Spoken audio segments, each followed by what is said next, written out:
आज इसमें हम आपको बेसिक से बताएंगे। कल मैंने आपको कॉन्टिनेंट बता दिया है, यानी महाद्वीप कितने हैं। तो महाद्वीप को आप रिपीट करो फिर से। 7। कौन कौन? एशिया, हाँ यूरोप, हाँ नॉर्थ अमेरिका, हाँ साउथ अमेरिका, हाँ अफ्रीका, हाँ ऑस्ट्रेलिया, हाँ अंटार्कटिका। हाँ। ठीक है, पांचों लोकेशन वाइज बताओ कहाँ है, इसमें इशारा करो। ये हो गया एशिया हो गया। ये। हाँ। हाँ उसके बगल में यूरोप हो गया। ये। नहीं, वो तो साउथ है अमेरिका। हाँ यही तो देख रहे हैं, यूरोप। हाँ। उसके नीचे हो गया अफ्रीका। हाँ अफ्रीका के नीचे में हो गया साउथ अमेरिका। हाँ फिर उसका ऊपर हो गया नॉर्थ अमेरिका। हाँ फिर इन्हें हो गया ऑस्ट्रेलिया। हाँ उसके नीचे अंटार्कटिका। हाँ।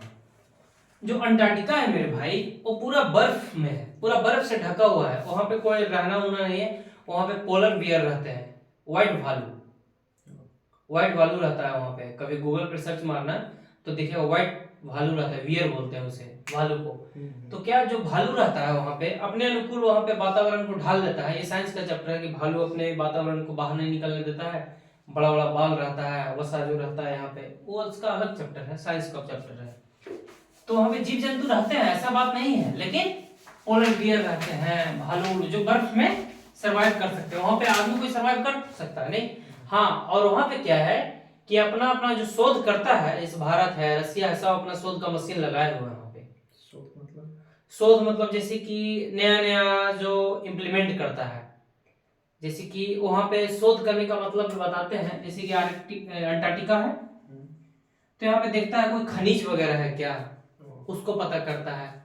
बर्फ की सतह पिघल रही है धीरे धीरे, तो बहुत हानिकारक है। आखिर क्यों पिघल रही है भाई बर्फ की सतह, समस्या है ना। एक ही बार बर्फ फिर पिघल जाएगा तो ताजा पानी हम लोग को यहीं से मिलता है, पीने का जो पानी है। अगर ये पिघल जाएगा सारा तो समुद्र का स्तर बढ़ जाएगा।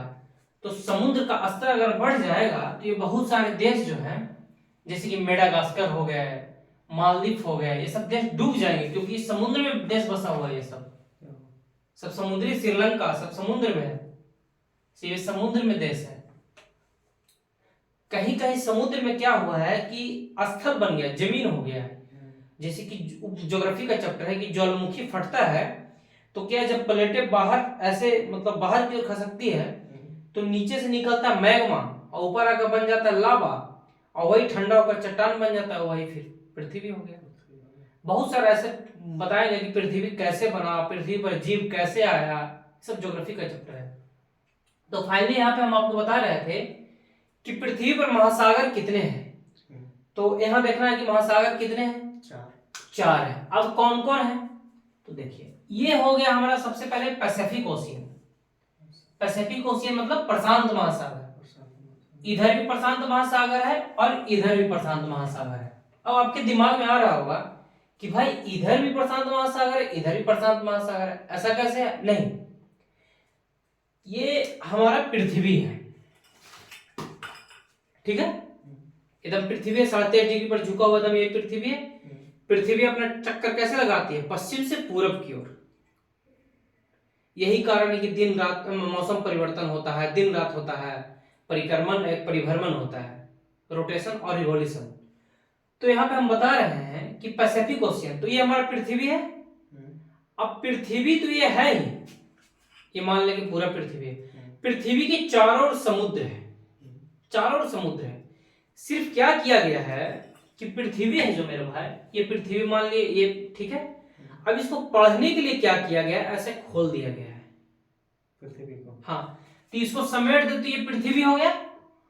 ये पूरा की पृथ्वी हो गया। और इसके चारों ओर क्या है, समुद्र है। जैसे कि ये पृथ्वी है और इसके चारों ओर समुद्र है, पानी ही पानी है।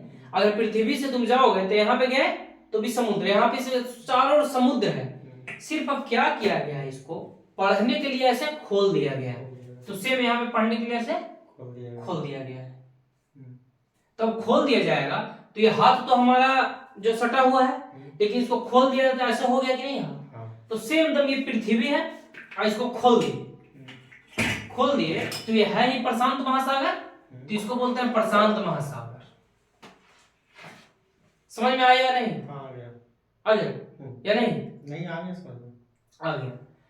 अब प्रशांत महासागर के बाद देखा जाए तो अटलांटिक महासागर, ये हमारा अटलांटिक महासागर, ये अटलांटिक महासागर है जो एस आकार का है, ऐसे तो एस बन गया ना, नहीं बन गया? पूछ देगा कि एस आकार का महासागर, ये ऐसे किए, ऐसे किए, ऐसे किए, ऐसे बन रहा है ना एस। इतने दूर में अटलांटिक है, ये पूरा जो है, ये जो है, ये जो है, ये पूरा अटलांटिक है, बस इतना ही अटलांटिक है। ये बांट दिया गया है साउथ अटलांटिक, नॉर्थ अटलांटिक, ये पूरा हमारा अटलांटिक है। तो एस आकार का नहीं है ये, अभी दिखाते हैं। ये ऐसे किया अटलांटिक, यहां से गया, फिर यहां से ऐसे गया, फिर यहां से ऐसे गया, फिर यहां से ऐसे गया, तो एस नहीं हो गया, एस आकार का है कि नहीं? तो इसको बोलते हैं अटलांटिक ओशियन। ये हो गया हमारा प्रशांत महासागर, ये हो गया हमारा अटलांटिक महासागर, ठीक है। अब यहाँ पे एक और महासागर है, वो है हिंद महासागर। हिंद महासागर कैसे है? ये हमारा हिंद महासागर है, इंडियन ओशियन। ये ऐसे हो गया, ये त्रिभुजाकार है। ये त्रिभुजाकार कैसे है ये बताते हैं। जैसे कि ऐसे किए, ऐसे किए, ऐसे किए तो त्रिभुजाकार नहीं है। जैसे कि यहाँ से पूरा ऐसे घेर दिए, ऐसे यहाँ से यहाँ तक है, ऐसे यहाँ तक है, ये यहीं तक, तो नहीं मानेंगे कि इंडियन ओशियन है, हिंद महासागर। समझ में आ रहा है? अब एक है आर्कटिक ओशियन। आर्कटिक ओशियन ये है, एक अंटार्कटिका नीचे हो गया। अब बताते हैं, ये पृथ्वी है, पृथ्वी पर प्रशांत महासागर हो गया, यहाँ पर अटलांटिक महासागर हो गया। ये जो नॉर्थ पोल हो गया, इसको बोलते हैं उत्तरी ध्रुव, इसको बोलते हैं दक्षिणी ध्रुव। ये पृथ्वी का हो गया उत्तरी ध्रुव, ऊपर वाला, ये पृथ्वी का हो गया दक्षिणी ध्रुव। तो जो आर्कटिक हो गया उत्तरी ध्रुव में हो गया, इसको बोलते हैं महासागर। और कल महाद्वीप में बताया था कि अंटार्कटिका। अब ये भी बर्फ से ढका हुआ है मेरे भाई, पूरा बर्फ से ढका हुआ है, इस पे भी नहीं जा सकते हैं, सिर्फ जाता है आदमी। फोन को कट दो। कौन है? गुरुजी कट कर दो। अभी बता रहे थे कि पृथ्वी है, तो ये नॉर्थ पोल हो गया, ये क्या हो गया? नॉर्थ पोल हो गया, तो हो गया ना मेरे भाई। तो यहाँ पे क्या हो गया? आर्कटिक हो गया, आर्कटिक ओशियन। ये अंटार्कटिका हो गया, जो कि ऊपर भी बर्फ से ढका हुआ है और नीचे भी बर्फ से ढका हुआ। अब इसको बताएंगे हम जब ज्योग्राफी पढ़ाएंगे, तो कि ऊपर बर्फ से क्यों ढका हुआ है, नीचे बर्फ से क्यों ढका हुआ है। यहाँ 6 महीने पे दिन होता है, 6 महीने रात होता है, 6 महीने दिन होता है, 6 महीने यहाँ पे भी रात होता है। यहाँ पे 6 महीने का रात दिन होता है, 6 महीना का दिन, 6 महीना का रात, 6 महीना का दिन, 6 महीना का रात यहाँ पे होता है। जब ऊपर 6 महीने का दिन होगा तो नीचे 6 महीने का रात होगा, जब ऊपर 6 महीने का रात होगा तो नीचे 6 महीने का दिन होगा। चले, लेकिन बताएंगे सूर्य का प्रकाश तिरछी जाते हैं, ये सब ज्योग्राफी का चैप्टर में बताएंगे हम। फिर मौसम परिवर्तन कैसे होता है ये भी बताएंगे हम। गर्मी कैसे आता है, ठंडा कैसे आता है। यहाँ अगर 25 दिसंबर यहाँ ठंडा में होता है, तो ऑस्ट्रेलिया में 25 दिसंबर गर्मी में होता है। यहाँ हम लोग स्वेटर पहनते हैं, तो वहां पे लोग बनियान पहन कर घूमते हैं। आखिर ऐसा क्यों है ये बताएंगे। कि मनुष्य से पहले क्या आया, छोटा छोटा कीड़ा आया, मनुष्य कैसे आया, पृथ्वी पहले एक भाग में था, पृथ्वी पूरा टूटा, पैंजिया का विखंडन हुआ, पूरा बताएंगे हम। कि पृथ्वी पहले आग का गोला था, सूरज कैसे बनता है, तारा कैसे बनता है, चांद कैसे बना, सब ज्योग्राफी में बताएंगे। तो ये हो गया हमारा क्या, इंडियन ओशियन हो गया। अब महासागर अब बताओ कितना है? 4। कौन कौन? नॉर्थ ओशियन, प्रशांत महासागर, सॉरी प्रशांत महासागर, प्रशांत महासागर। समझ में आ रहा है या नहीं? हाँ आ रहा है ना? हाँ। और ये हो गया हिंद महासागर, हिंद महासागर, हाँ। ये हो गया नॉर्थ अटलांटिक महासागर, ये आर्कटिक ओशियन। बस याद रखना है, यहाँ पे बेसिक कॉन्सेप्ट दे रहा हूँ, उतना बता नहीं रहे। इसको याद नहीं ना करना है। अंटार्कटिका नीचे वाला, ये तो महाद्वीप हो गया, तो महाद्वीप हो गया। नहीं, बता रहे हैं कि ऊपर भी बर्फ से ढका हुआ है, नीचे भी बर्फ से ढका हुआ है, उत्तरी गोलार्ध भी बर्फ से ढका हुआ है और दक्षिणी गोलार्ध भी बर्फ से ढका हुआ है। समझ में आया या नहीं?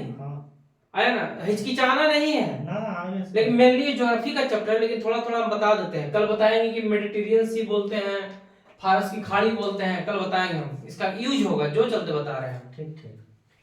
तो पृथ्वी पर प्रशांत महासागर हो गया, अटलांटिक महासागर हो गया, हिंद महासागर और आर्कटिक महासागर हो गया। अब देखो मेरे भाई, यहाँ पे एक बेसिक कॉन्सेप्ट बताते हैं कि पृथ्वी है, पृथ्वी के 2 भागों में बांट दिया गया है। ये काल्पनिक रेखा है, जैसे हम आदमी हैं तो हमें दो भाग में ऐसे बांट दिया गया है, तो यहाँ पे हम क्या किए, काल्पनिक रेखा ऐसे खींच दिए। तो ये सेम पृथ्वी को ऐसे बांटने के लिए दो भाग में ऐसे एक लाइन पाड़ दिया गया है, जिसे बोलते हैं इक्वेटर यानी विषुवत रेखा। क्या बोलते हैं, विषुवत रेखा। अब देखो ये हमारा पृथ्वी है मेरे भाई, है ना। तो पृथ्वी को दो भागों में बांटा गया है, तो ये पृथ्वी पे ऐसे बीचे बीच एक लाइन पाड़ देते हैं, इसको बोलते हैं विषुवत रेखा यानी इक्वेटर, विषुवत रेखा। ठीक है। अब जब पृथ्वी के उत्तर इक्वेटर यानी विषुवत रेखा के उत्तर में हो गया, अब बताते हैं, ये पृथ्वी हो गया ना, तो ये दो भागों में बांट दिए।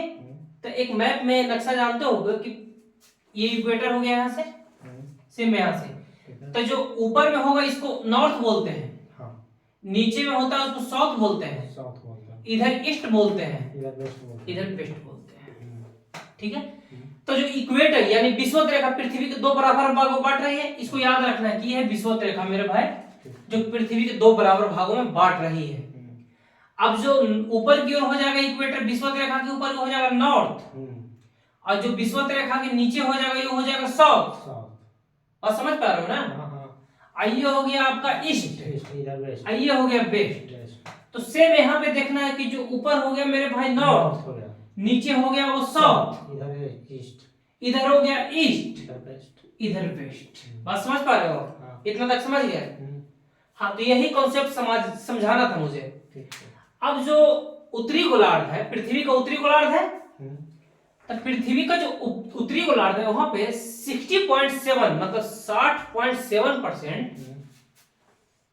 60.7% है जो मेरे भाई जल है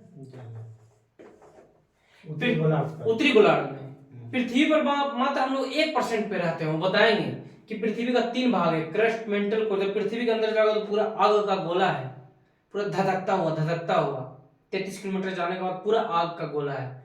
मतलब अंदर से निकल, ये जो पहाड़ वहाड़ सब देख रहे हो ना, ये सब नदी वगैरह में दिखते हो, सभी सब जो अंदर से ही निकला है, ज्वालामुखी का देन है कि फटता है तो बड़ा बड़ा। मैं अभी तक अमेरिका में तो ज्वालामुखी फटते रहता है।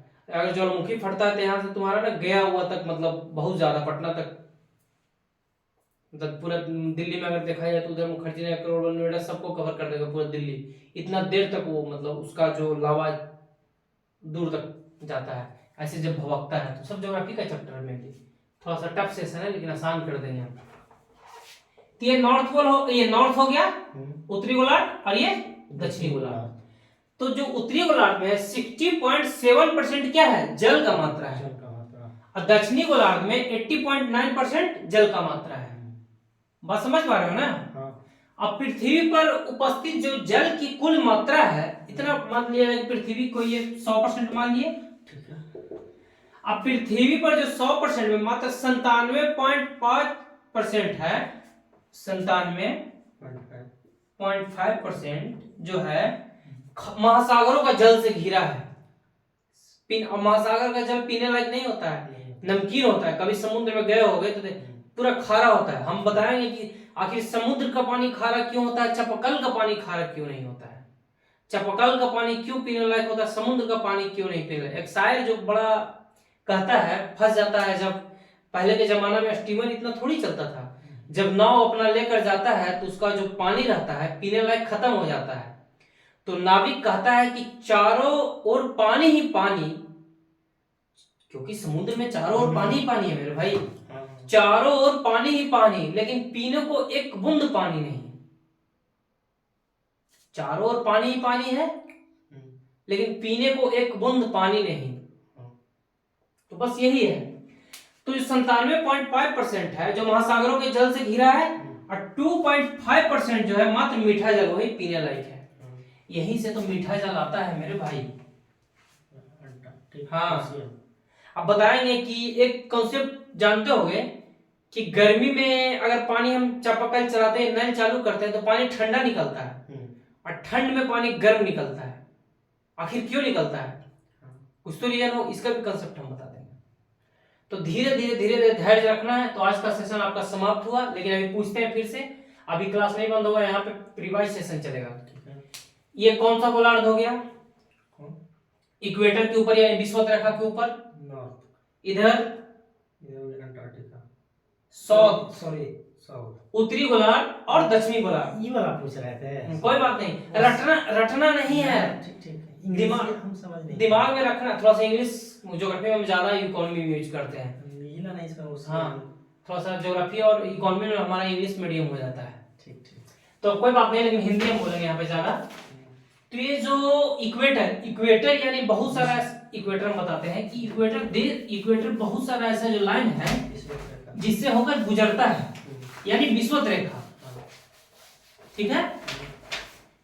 तो इक्वेटर जो है मेरे भाई, जैसे कि अगर पूछ दिया कि इक्वेटर कहाँ है यहाँ पे, ठीक है, तो इक्वेटर हम दिखा देंगे।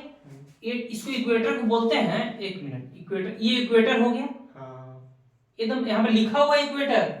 नजर भी आ रहा, लाइनिया नजर आ रहा, लाइनिया नजर आ रहा है ना, तो यहाँ पे इक्वेटर लिखा हुआ है। ठीक ठीक। ये इक्वेटर।